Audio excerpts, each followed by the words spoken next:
Tapi pemandu jalan yang bernama Lauli ini berubah pikiran dan ia pun akan ikut bersama Chuyun dan tim. Karena ia ingin menghadapi tantangan lagi walaupun sebelumnya ia pensiun karena terluka. Sementara itu di markasnya Kaisar Kozo ada seorang bocil iblis yang sedang menyandera para manusia dan diikat dengan suatu kekuatan. Para manusia itu nampaknya digiring oleh bocil iblis tersebut, yakni untuk masuk ke dalam sebuah portal berwarna ungu.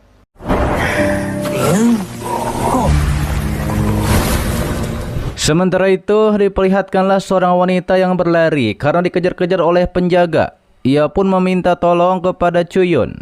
Namun kata Chuyun ia hanya mencari seseorang untuk bertanya. Terlihat para penjaga yang adalah prajurit monster pun menyuruh Chuyun untuk serahkan wanita itu. Para penjaga itu langsung akan mengeroyok Chuyun. Tapi Chuyun dengan mudahnya mementalkan mereka semua.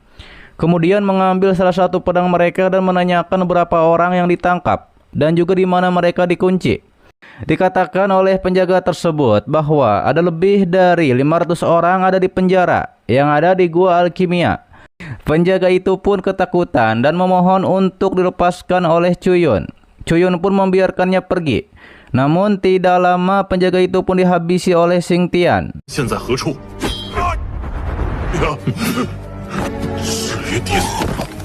Kemudian Chuyun melemparkan pedang kepada Xingtian. Xingtian marah mengapa Chuyun ingin menyerangnya. Namun kata Nona Landro bahwa Xingtianlah yang merusak rencana Chuyun. Karena sebenarnya Chuyun sudah menanamkan jejak jiwa kepada penjaga yang akan kabur. Akan tetapi Nona Baju Biru tahu di mana penjaranya dan ia akan membawa Chuyun dan tim ke gua alkimia. Terlihat Chuyun pun memberikan uang kepada pemandu jalan. Disebabkan cukup untuk memandu sampai sini saja. Tapi pemandu jalan tidak mau menerima uang itu. Karena ia bukanlah seorang pengecut. Karena jika ia pulang, maka ia akan dicap penakut oleh istrinya. Meski begitu, Chuyun tetap melemparkan uangnya kepada pemandu jalan. Dan pemandu jalan tetap akan ikut bersama Chuyun ke markas Kaisar Laba-Laba Ko. Nona Baju Biru yang bernama Nona Lan juga memandu Chuyun dan tim lewat jalan pintas. Namun Nona Landro mengetahui bahwa Nona Lan Baju Biru itu merupakan orang yang hilang dari desa. Terlihatlah di situ ada banyak laba-laba. Nampaknya Nona Biru ingin menjebak Chuyun dan lainnya.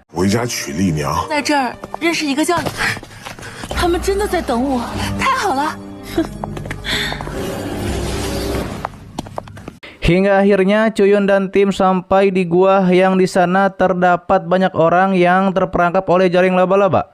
Nampaknya Nona Biru membawa Chuyun dan tim ke sini untuk dijebak karena ia sudah menyerang Chuyun dengan racun laba-laba. Manusia laba-laba muncul di sana dan nampaknya akan menangkap Nona Lan. Tapi Chuyun langsung menghilangkan kepala Kaisar Laba-Laba itu.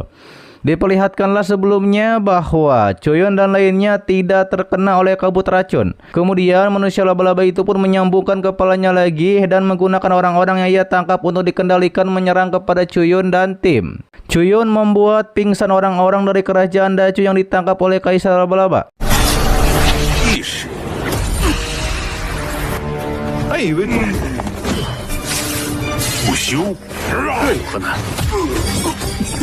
Manusia laba-laba itu pun menyerang dan menangkap Chuyun dan tim. Akan tetapi Xingtian Nona Lan menggunakan kekuatannya untuk lepas dari ikatan jaring laba-laba. Ditambah lagi menyerang kepada Kaisar Laba-Laba. Namun tampaknya Kaisar Laba-Laba itu abadi. Kaisar Laba-Laba mengatakan bahwa ia abadi dapat terlahir kembali tanpa batas. Xingtian tidak percaya bahwa Xingtian tidak percaya bahwa manusia laba-laba abadi. Ia pun menyerang dengan tinjunya kembali. Namun justru malah ialah yang terpental. Setelahnya Chuyun yang menghilangkan kepala Kaisar Laba-Laba itu lagi. Ia tahu kelemahan Kaisar Laba-Laba yang ternyata butuh 2 nafas setiap kali akan hidup lagi.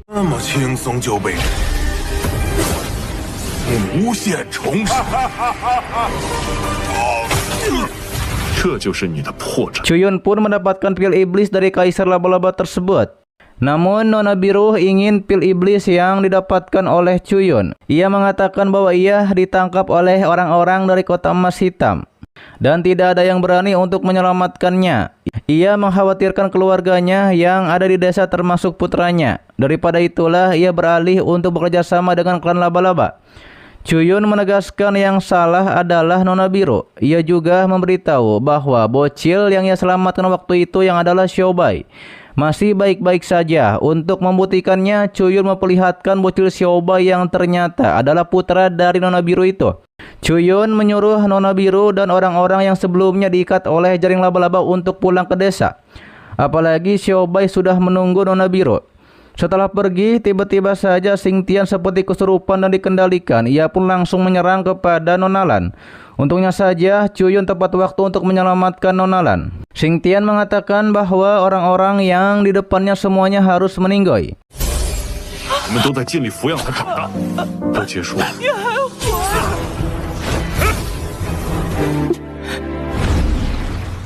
Terlihat akibat serangan dari Xingtian, Chuyun dan Nona Lan hampir terjatuh ke dalam jurang. Ketika itu, Chuyun menggunakan laba-laba untuk mendarat di bawah.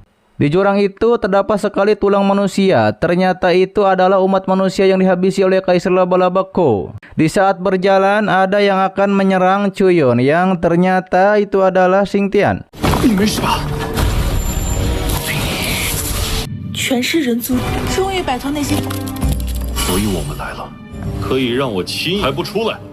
Nona Lan tidak menyangka Xingtian bekerja sama dengan Kaisar Laba-Laba Ko untuk menghabisi Chuyun. Dan Xingtian adalah pengkhianat umat manusia. Xingtian pun menggerakkan 3.000 laba-laba berwajah manusia untuk menyerang Chuyun. Chuyun menggunakan serangan pedang terbang untuk menghabisi 3.000 laba-laba itu. Ia tahu bahwa Xingtian itu dikendalikan oleh Kaisar Laba-Laba. Benar saja muncul Kaisar Laba-Laba Ko yang heran mengapa Chuyun bisa tahu bahwa ia mengendalikan Xingtian.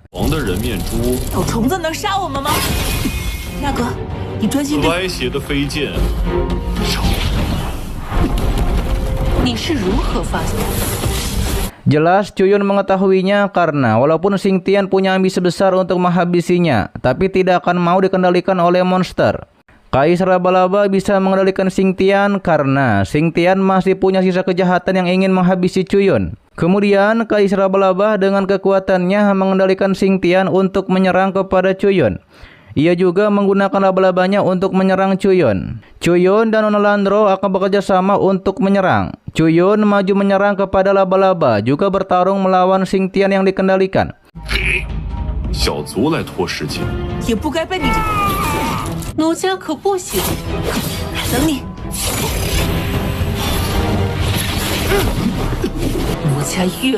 Walau Chuyun berhasil memotong jaring laba-laba yang mengendalikan Xingtian, namun ternyata Xingtian masih bisa dikendalikan. Disebabkan Xingtian punya niat membunuh yang kuat kepada Chuyun. Chuyun terus melawan Xingtian walaupun Xingtian terus dikendalikan. Hingga Chuyun berhasil memotong kaki dari Kaisar Laba-Laba Ko. Hal itu membuat Kaisar Laba-Laba menjadi marah kepada Chuyun karena Chuyun memotong kakinya. Ia pun sangat ingin menghabisi Chuyun dan mengeluarkan kekuatannya lebih kuat lagi untuk menggerakkan laba-laba dan mengendalikan Xingtian. Terlihat Xingtian justru menjadi seperti manusia laba-laba dan kekuatannya lebih kuat lagi. Xingtian yang dalam wujud manusia laba-laba menyerang kepada Chuyun.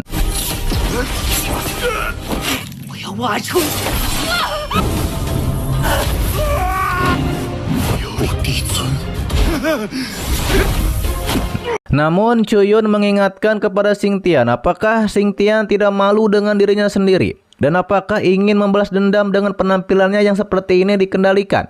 Chuyun menegaskan bahwa Xingtian adalah anggota keluarga Chu dan juga penerus dari keluarga kerajaan Dachu. Tapi Xingtian yang masih punya kesadaran, ia meminta Chuyun untuk menghabisinya saja karena ia terlahir sebagai manusia. Kematian juga merupakan hal yang manusiawi. Nampaknya Xingtian akan meledakkan diri sendiri. Tapi saat itu Chuyun menggunakan serangan formasi pedangnya dan berhasil memutus tali yang mengendalikan Xingtian.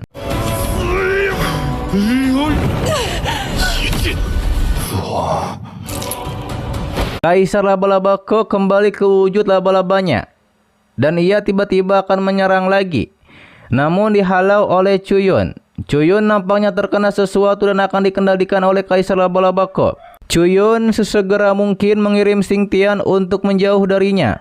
Setelah itu diperlihatkanlah Chuyun seperti ada di lautan kesadaran. Ia pun dicekik oleh kekuatan dari Kaisar Laba-Laba Ko. Nampaknya Cuyun akan dijadikan boneka juga oleh Ratu Laba-Laba. Kaisar Laba-Laba Ko menyuruh Cuyun untuk menjadi bonekanya dan jatuh ke dalam kegelapan. 公子，